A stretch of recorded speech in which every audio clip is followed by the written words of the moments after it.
Do other men feel like they are unwelcome or banished from parenting spaces? I thought, oh, I know why, and wrote a response that described how niches dominated by women are especially hostile to men, and that goes for parenting. If you take your kids to the park and you are one of or the only dude there while his kids play, you are almost guaranteed to have at least a few Karens wondering why you are staring at all the children. My post wasn't vitriolic or misogynistic, just explaining the phenomenon, but it was promptly deleted and I was banned from the sub. What a perfect encapsulation of the problem. And this type of thing I've experienced my entire life, even before becoming a father. I've been well liked and respected in every other part of my life, as a professor, as a neighbor, in the corporate world, but when it comes to the world of parenting outside of my own home, I feel this acute fear and suspicion of me if I do anything with my kids when my wife isn't also involved.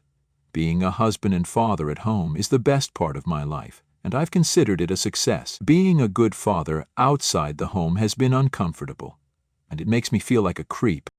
What is so frustrating is that the same people who complain about men not being visibly involved in the lives of their children are also the people putting up barriers to that very involvement. Am I alone on this? Is this a regional phenomenon or something? Interested in hearing the take of other men on this. And thanks for the responses so far. It feels like people pretty decisively fall into two camps, where they experience no issues whatsoever or feel it pretty acutely.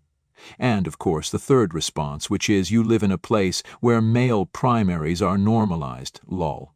So my suspicion is that how you get treated can very much depend on where you live. And I guess it makes sense. If you are in a place where people aren't used to seeing men as primary caregivers, it stands to reason they think it's weird, or you have ulterior motives.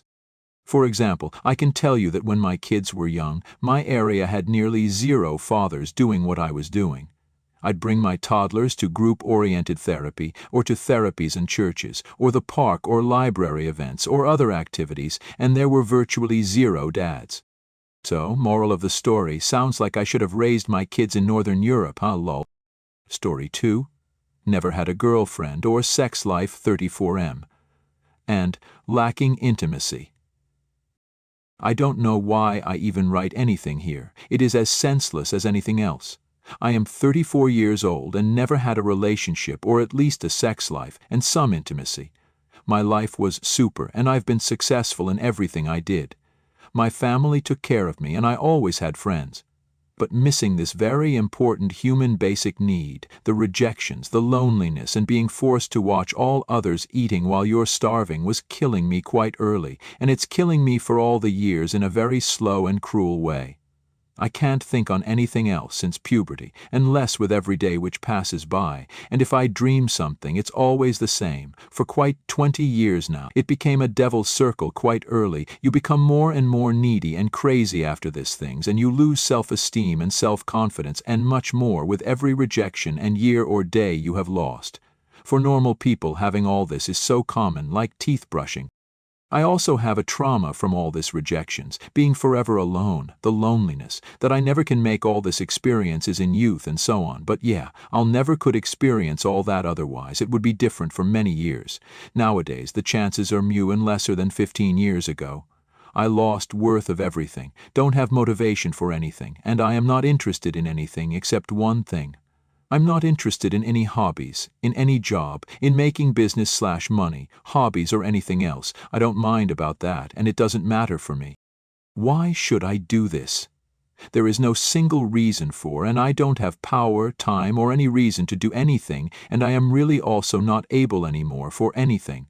I lost everything I had in life or threw it to the trash by myself. No friends anymore, or a few, but they have companies, wives, children, and so on. So I don't have friends because I don't have and feel any connection to normal people who had everything since their youth. They can't understand anything. Totally broke, many debts and much more. There is absolutely no reason to stay on this planet and suffer more and more every day. I want to rather be dead for many years than being in this situation, and I think about ending it every day for many years. The problem is, I am too afraid to do it, and also I would be dead for years, and also I don't want to do this to my younger brother. I can't kill myself, but I also can't take it and stand this longer. I need a way out of this fucking hell, but I know how, / Story 3, 22. F ghosting me 27. M because I voted for Trump. I feel like I'm thinking about this too much. My GF of 3 years told me she wanted some space. I've been on red for 6 days. I'm low-key confused and feel like this came out of nowhere. I already feel like I'm taking a lot BC. She told me that she wants to be a they. I'm not good at all of this stuff, but I love her and she's not hurting anyone, so what's the harm? But I feel like at this point, no matter what I do, it's not enough. The past couple months were rocky because of the election, and I told her that her opinion doesn't have to change how we feel about each other. I voted for Trump. I know that's unpopular here, but I have my reasons. I don't hate anyone, and I think overall he's mid, but between him and Kamala, I feel he'd make my life better. She's having a huge problem with this, but it's finally starting to settle. I don't know who she voted for, and I don't really care. She told me that she felt like I didn't understand where she was coming from because I'm white. She doesn't really bring me around friends, and I called her out because she acts like she's ashamed of being seen with me. Even if they're purple, I don't care. TBH, I find most of her friends annoying and sensitive, BC. They're always telling her that she's oppressed. Once again, I don't give a fuck what anyone does in their bedroom, but I don't understand the need for all of the extra labels. It's put me off on the idea of spending my life with her, Sierra BC. If she's going to be petty over something as small as this, then I don't want her raising my kids. Story 4. Should I meet with this MILF? So recently, while I was with my friends, I made a Facebook dating account because we thought it was funny, and we were interested and drunk LMAO, so I start swiping and I see this MILF. With my newly found confidence, I send her a flirty message. She responds back, and turns out she is super freaky, and she gives me her Snapchat.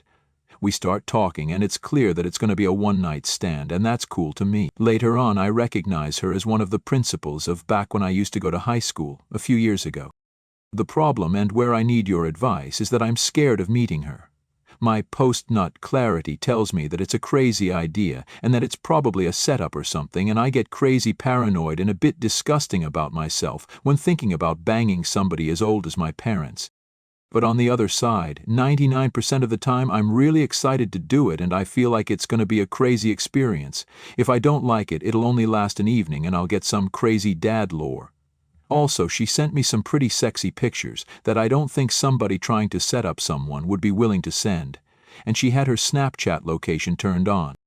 I need your guys' help on what to do. Story 5. Girlfriend left out of nowhere. Opinions welcome. Recently, 1 month ago, I, M36, was secure attachment, feel more anxious attachment now, had been broken up with by my partner, F29, suspected DA. Just shy of a 2-year-long relationship. The relationship itself was for the most part amazing. Rarely any issues that arise were dealt with fairly quickly and effortlessly. And I hadn't really known about these attachment style until the last month or so since everything happened. She had always been a bit quiet and held back, but would put herself in uncomfortable situations, trying to make an effort with me to communicate problems/issues/wants. About a year ago, the first real concern popped up. She has 2 younger children and for her job had to be away from them and myself during the weeks in another city, 6 hours away. She runs on the ragged edge at all times. She is a fantastic mother. She does anything and everything for her children. Baby daddy is useless. With the relationship still being fairly new and her not wanted to involve kids until she was comfortable, my help was limited in this scenario. Any free time she did have, I got. She rarely did things for herself, even when I was in full support of that, telling her to do things she needed or wanted to do, and that. It was a 2-month course, and by the end of it, things between us were getting quiet and distanced. With what I know now, I suspect that was deactivation. At the time, I didn't know that, and was probably not respectful of the situation as much as I should have been. I pushed and brought up my concerns more abruptly than I should have. I felt like I was losing her, and I didn't know how to deal with that. She came back, and things between us were strained, felt like she didn't know what she wanted. A weekend came up where she said she wanted to stay home and do her own thing, which I know I had said I supported, but at the time I was upset about given our current status. We had locations on Friday. Her idea had no issue with it. That Friday, hers went off. It shows in text messages in iPhone. Radio silence at night and far into the following day. No answers, no picking up. I drove by her early place that morning to run errands. I am an early bird. She wasn't there. Leave it be, and she finally messages me back. Tells me she was home all night and morning. Lie. I call her out on this and in radio silence until the next day when she wants to come over to tell to me. Basically tells me that she ended up at a friend's place all weekend and was a crying emotional mess because she didn't know what she was doing or wanted, and that she had to be without me to know that she wanted me. The story she gave me after confronting her lines up with people and places. I suspected foul play initially, but after talking with a few of her friends, it did seem like a giant emotional outburst. We deal with it and move on. Fantastic for the new 6-8 months with absolutely no issues. Halloween shows up. We go to a party and she gets excessively drunk. I take her home and she's in the bathroom crying and sick and says sorry about some guy's name. I look through her phone and find in her deleted that she has bought and done coke. I'm against this, she's aware. She used to do this years ago from our previous conversations. I confront her in the morning and she initially lies but then confesses. I was naturally hurt but not mad. I was more bothered she felt she couldn't tell me she was having this craving/thought/ and that she didn't involve me. She tells me she isn't good enough for me and I deserve better. We hash it out over the next few days. Things are good. And 2 months later she has to go to school again out of city. During 1 week she is sick and struggling with the course and has a full-on emotional breakdown with me, putting herself down and saying how she isn't capable/etc. I naturally try to pick her back up, state how she is capable and has done this before and that I know she can do this, believe in her, etc. She goes quiet and we don't really talk about it anymore. A few days later she tells me that was the real her and that I dismissed her feelings and problems. I apologize and suggest that I was just trying to show her who I saw and what I felt for her. It's quiet, but things seemed okay. A few days later she tells me she needs space again and doesn't know what's going on. I essentially don't hear from her for 2 weeks and then she comes over and breaks up with me, telling me she isn't good enough for me and that she's defective and she doesn't know herself or have hobbies and doesn't know what she's doing. She's crying and telling me she loves me and kisses me. At this point I had just started finding out about attachments types and suspected this was her self-sabotaging and earlier on was her deactivating. I don't want to guilt or manipulate her into the decision to stay with me, so I push as respectfully as I can, but her mind is made up. Over the next few days she's messaging me, asking me how I am, telling me she shouldn't be talking to me and feels bad for everything. It's emotional on both ends. A week goes by and it's fairly quiet. She comes to grab her things. She's cold, distant, feels like it's been moved past already. I've been in no contact with her for about a month. She's still following me on social media, still watching stories and such. After looking at the whole picture from what I know now, I suspect she is a full-on dismissive avoidance. I suspect certain events had hit triggers and created the dynamics we were experiencing. I love this woman with all my heart, and while I don't agree with her pushing me out, I'm trying to respect it. Given the opportunity, I would give it another chance, and she was trying throughout the relationship. I suspect her triggers were activated, and with everything else going on in her life, I was the only variable. I suspect my desires here are biased, obviously. I want brutally honest answers. I guess my questions here are, how do I proceed from here? Do I continue no contact and keep moving forward for me? Do I give it some time and break no contact? Do I stop looking at the potential and look at only the effort that was given and use that to move forward? Story 6. AITA for wanting to end things with my fiancé. Now I am 29M and for my ex-fiancé, 27F. For sake of clarity, let's call her Amanda. We have been together for 1 year and 6 months and engaged for a little over a year. We never lived together, we are Christians, and she lived with her parents. The weekend before New Year's, everything was fine between us. I would see her almost every day after work, which was a 40-minute drive with tolls and traffic.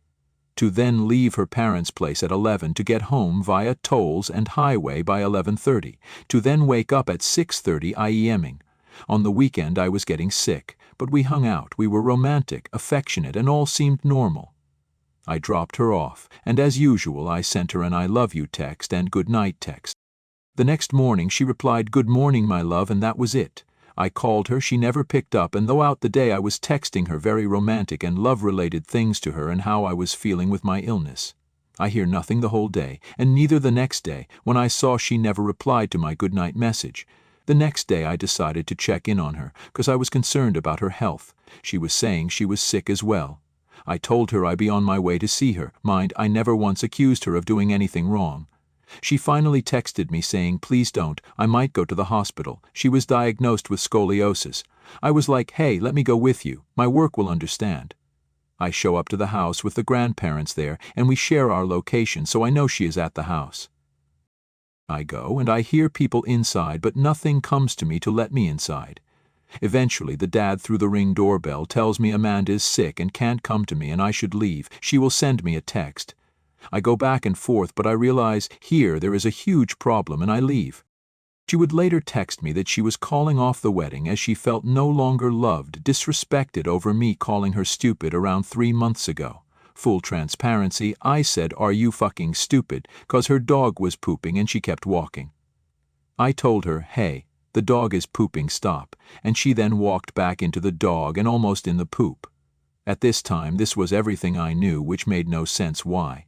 She would only say, I need space. Please don't text me no more, no calls, and don't come to the house. I was shocked and completely blindsided. She wouldn't give me any information at all. Sidebar. Her father has been always controlling, and everyone knows that. His own immediate family is scared to say anything against him cause of his temper tantrum and anger. I was even warned by one of his own children to keep them out of the relationship. To get a picture, this is the same guy who told his own daughter that if 8 family members he wanted at our wedding didn't go, that he wasn't going to the wedding. Also, while I was in another city for college hours away, I had Amanda go look at apartments for where we would live as I was deep in finals and other graduate-level courses.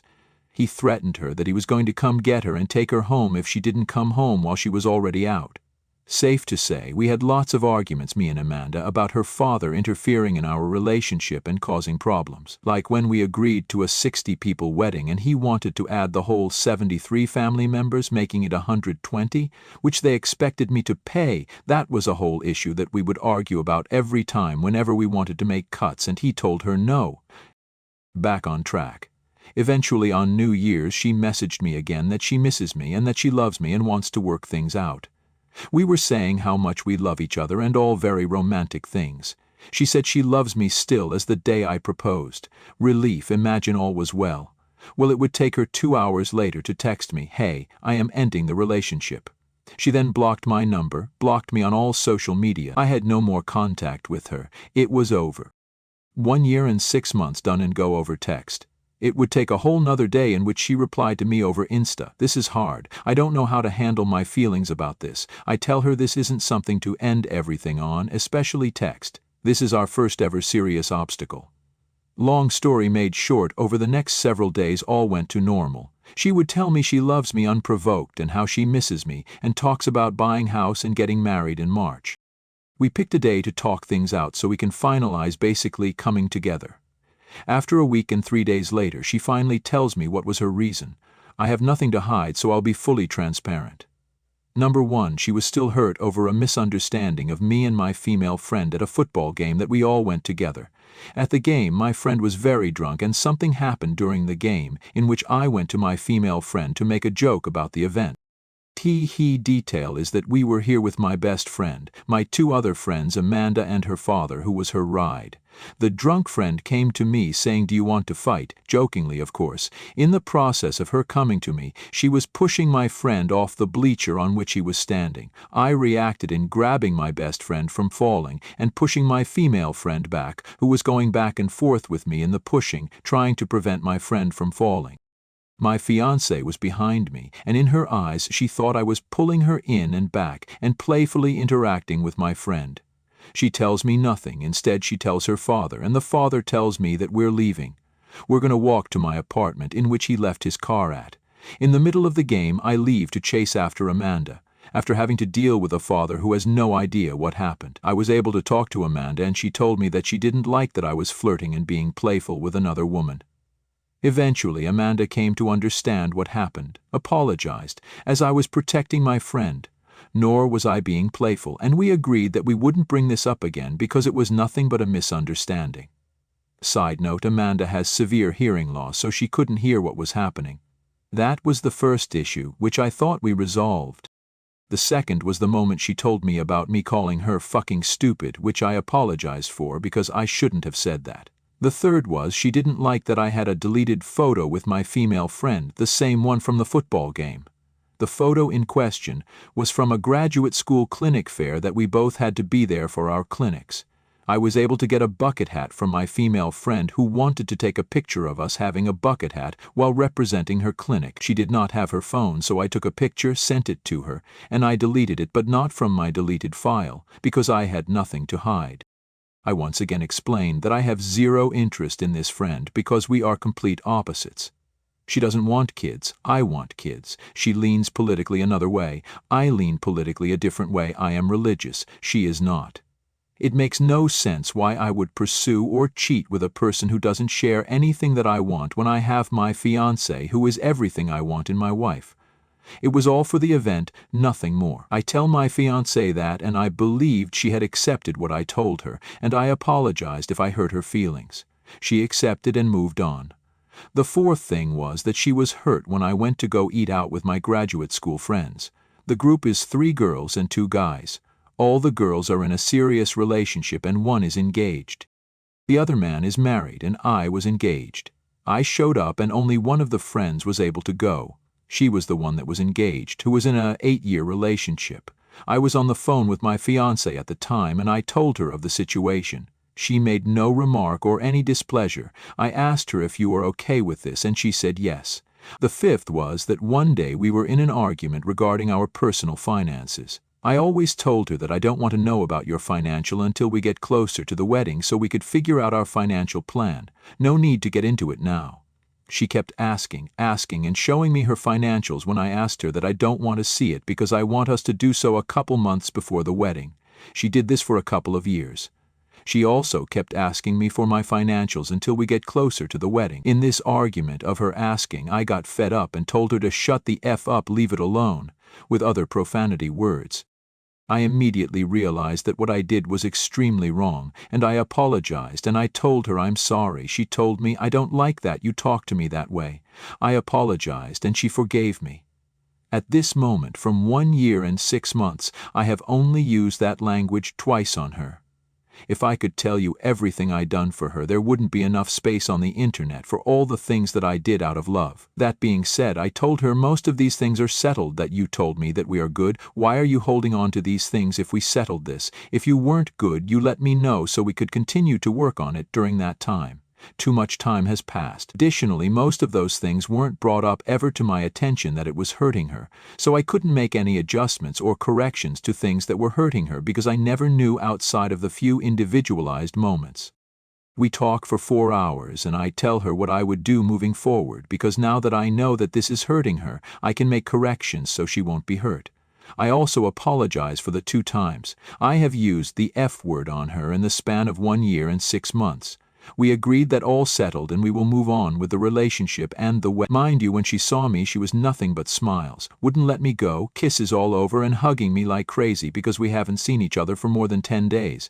I walk her to her car. I tell her how much I love her. She tells me how much she loves me. We get very romantic with each other physically. She calls me and we stay on the phone making jokes and being all lovey-dovey, tell each other we love each other. When we get to our houses, we say goodbye and the final love you. She would call me 3 hours later telling me she can't trust me and she can't do this. I see her red eyes. I could tell she was crying. At this point, I am sure the father told her to end it, as she told him everything before I knew of anything. We kept talking, and I made the hard choice to walk away. I went, picked up my stuff, got the ring. I didn't even get to see her as her parents blockaded any attempt to see her and scolded me, which I defended myself and love for her daughter. He later threatened to fight me, but I let it go as I know it was emotional. All was over. We still text, but I just don't want it to end. I don't want the person I love to become a stranger over things that shouldn't end a relationship, and by any standard an engagement. I know it seems as there must be more, but genuinely this is it. So am I overreacting or is she overreacting?